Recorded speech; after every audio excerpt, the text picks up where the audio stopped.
Hola, soy Carla Iranzalandín de la Falla Seneca Yecla y del sector Alchirós.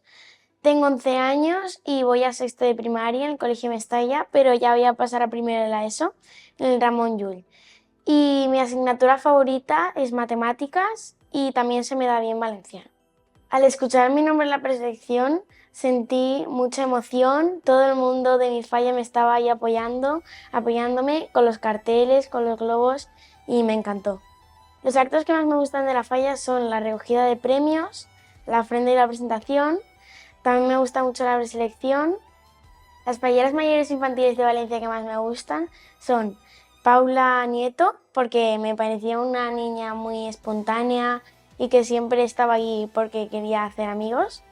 Y también Marina, porque ha sido mi año y me ha acompañado a muchísimos actos.